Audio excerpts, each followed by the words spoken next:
They were boys. They were always boys.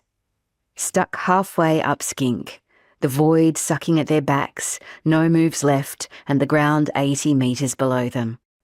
They were now resigned to the humiliation of rescue. Skye knew they'd still crack a few jokes in weak, wavering voices, an attempt at bravado, but they and everyone else would know they were shit-scared, near tears and thinking of their mums.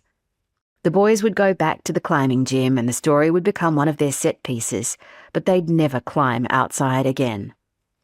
"Breathe long and slow and try to relax," Skye shouted down at them. "You're going to be okay. You're in a safe spot." They weren't in a safe spot. "Check me," Skye said to Lucas. He looked at her harness, making sure her figure-of-8 knot was threaded through its front loop. "Yep, you're right. Me?" "You're good too," Skye told him after a quick glance. They fed their ropes through an anchor and leaned over the edge. "Rope below," they shouted together before tossing the heavy coils off, careful to avoid the frightened pair. "My arms are getting pumped," one of the boys cried out. She could tell his mouth was dry as bone, every drop of saliva somehow drained away. Hers was the same when she was in a dicey spot. He was on a ledge no wider than a paperback, and the cliff face above him was ever so slightly overhanging, so he had to cling to small pockets in the rock above his head to stop himself peeling off. "You're okay. You've got more strength than you think. I'll be there in 1 sec," Skye called back, attaching the rope to the belay device hanging from her harness. "On my way." She leaned backwards over the cliff and smoothly lowered herself, taking care not to knock down any loose rocks or vegetation as she went.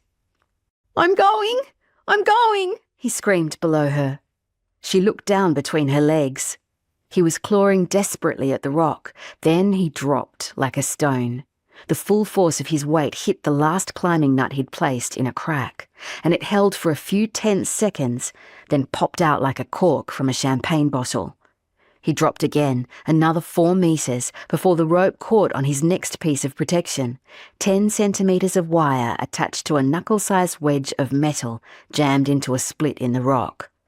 Skye winced, waiting for it to jerk free of its crevice like the first one and drop him again. But it held.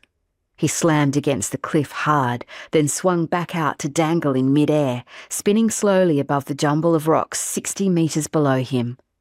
5 seconds. 10. Peace still held. It looked like he'd done a better job of placing this one.